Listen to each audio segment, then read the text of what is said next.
Hey ghouls and gals, welcome back to my channel. Today is Sunday, August 1st, and that means it's time for the July wrap-up. But before we get into that, I wanted to talk about what I did yesterday. So yesterday, I went with my stepdad to the Smokey Mountain Fan Fest in Gatlinburg, Tennessee, where there were a lot of vendors, some celebrity guests, just different types of actors, celebrities, wrestlers, different types of things. Different types of people. We had a pretty good time. It wasn't as crowded as I thought it would be, but that's okay, especially during these times, you know. So I wanted to share a few things that I got yesterday. If you're not interested in that and just want to get to the wrap up, I'll put a timestamp down below and you can just skip ahead to the wrap up. But yesterday I also went book shopping after the convention. Hit up 3 stores in Pigeon Forge and Sevierville. And yeah, so let's see what happened.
So if you're a horror book fan, I know you're probably a horror movie fan, and maybe even horror collectible fans. So I'm just going to share a few mementos I got yesterday. First, let me just say, VHS tapes are on the way back, okay? They are very collectible in the horror genre. And so I decided, I need to start collecting some of these again. So the first one I got, I had to get because it's my favorite horror movie of all time. Halloween, baby, on VHS. Love it. Of course, I grew up on VHS tapes. A lot of you younger generations probably never even seen one. So yeah, this is my favorite horror movie of all time. So, and it's just for collectible purposes. I do have a VCR somewhere, but I don't have a TV that's gonna be compatible with that. So it's just for looks, shits and giggles. So there's that one. But what I was really excited about was this one. I think it was probably my first horror movie I ever owned. And that is A Nightmare on Elm Street 4, The Dream Master. I've always loved this cover. On the back. It's so awesome. Nightmare 4, baby. It's pretty sweet. Again, it's just for the nostalgia. I'm not going to go crazy and buy a ton of VHS. But, it's hard to come by as it is. So I'm super excited to have at least these two in my collection. So, my book shopping journey wasn't a complete failure this time. I did find one book, and I'm super excited about. It's the third in the Return to Fear Street series called Drop Dead Gorgeous. We know we love gorgeous things around here. Look at that cover. Isn't that awesome? Yes. So excited. There were only 3 books in the Return to Fear Street series, unfortunately. This was the one I was missing, so now I have all 3. Super excited about that. Okay, so now it's time for the wrap-up. While you're here. So, let me first start off by saying I did pretty good in July. I didn't get to read everything. Actually, I only didn't get to read one thing. And that would be Camp by L.C. Rosen. Unfortunately, I just didn't have time because, I was working on a behemoth novel. And I'll get to that one in a few minutes. I'm going to try to read this in August, but if I don't, then I'm just going to save it for June of next year, which would be Pride Month. So tune in to my August TBR to see if I'm going to put it on there or not. Okay, so coming in at number 4 would be The Survivors by Jane Harper. Actually, I have a confession to make. I DNF'd this one about almost halfway through. I read that part that much. It was just not my kind of story. It wasn't bad. It was just kind of boring. So I guess it deserves a boo for being boring. Nothing really happened in the first little bits. A girl did end up dead on the beach. But even that was kind of lackluster and like, hey, okay. So, it's about a guy who returns to his hometown on the island of Tasmania with his wife and young daughter. They are staying with his parents. His dad is suffering from dementia, and his mom is the caretaker, and they are planning on selling their home and moving closer to a facility that would help her out. He hooks up with a couple of his friends from high school, and they reminisce, and it's just kind of I mean, it's not bad. It's just not my type of story. It's not even a thriller. I wouldn't even call it. I don't know what it is. Kind of like a drama, I guess. But something happened in their teen years that caused an accident to where the main character's brother and the main character's best friend's brother end up dying in a boating accident in this huge storm. And it's kind of because they were looking for the main character, whose name is Kieran. And he was trapped and he couldn't get out, so they were on the way to rescue him, but he ended up somehow getting out. I can't even remember how now.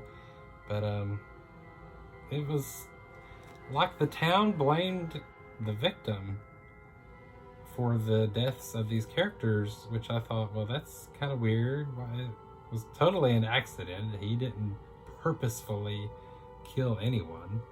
And these aren't really spoilers. I probably should have said that to begin with, but I did end up skipping ahead to the end to see what happened.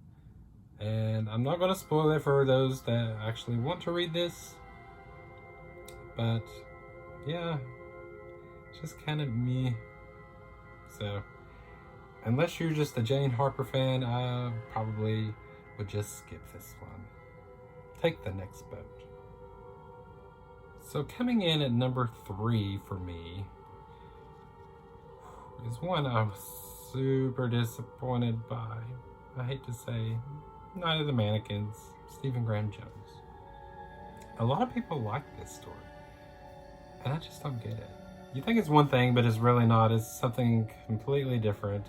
The story is only like 107 pages. It's super short. It's told in the first person narrative by an unreliable narrator who is a teenager, and his way of talking or whatever is super annoying. I don't even know if teens really talk like that, but it was pretty bad. If this had been a debut novel, I don't think it would have been published, honestly. But a lot of people seem to enjoy it. It was just not what I wanted it to be, I guess. I don't want to spoil it. I'm sure you've probably read it by now. It's about a group of friends who play a prank on one of their other friends who works at a movie theater. They used to all play with this mannequin they found in the woods, and they played with him for a few summers, put him away. And so since this is their last summer together, they wanted to dig him out, play a prank on their friend, set him up in the movie theater to be like a movie patron. And they're waiting for the assistant manager and their friend to come in, and there's going to be like this big ha-ha, you know. But things didn't go that way. And Sawyer sees the mannequin get up and walk away. Well, he's totally mind blown. So he's talking about it with his friends, and they're like, oh, okay, whatever. So then a day or so later, the friend that they played a prank on dies in this freak accident to where a semi-truck or some kind of truck plows into her home, which kills her and her dogs and her mom and her sibling. So Sawyer becomes convinced that he needs to take matters into his own hands because Manny, the mannequin, is on the warpath and out for blood. And it's not only their blood, but their family's blood. So to stop Manny, he has to basically become Manny. That's all I'm going to say. Super disappointed with Night of the Mannequins. You've probably read it. If not, I would totally suggest skipping over it. I'm so sad too, because I was really looking forward to it. So coming in at number 2 for me was a weird one in a good way, but I still don't know how I feel about it, honestly. That's Follow Me to Ground by Sue Rainsford. Now, this is a book about a woman who lives with her father, and they are healers. They are not human, even though they look human. It's like they were... I don't even know how to explain it. They came from the ground, put together by somebody, I don't even know. But they call the humans in the neighboring village cures because they come to them wanting to be healed from their ailments, which they usually do.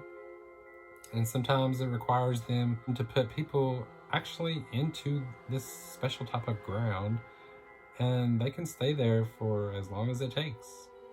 They won't suffocate. They won't die. They'll just come back cured. Hence the name. So our main character, Ada, meets a young man, a cure, called Samson. And they have an affair. It's kind of weird. The first guy that Ada was with freaked out because she didn't have things that she was supposed to have for sexual relations. So she grew one.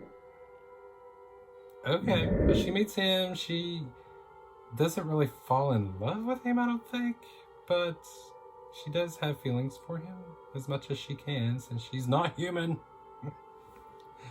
But the way they cure people is like they just put their hands into flesh-knit parts, and they're able to do whatever they need to do, you know. It was a refreshing read, I guess.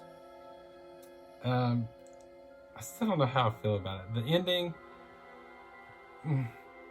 book endings are difficult. I mean, there are rarely any that satisfy everyone. You know what I mean? So I'm not going to judge it too much based on that.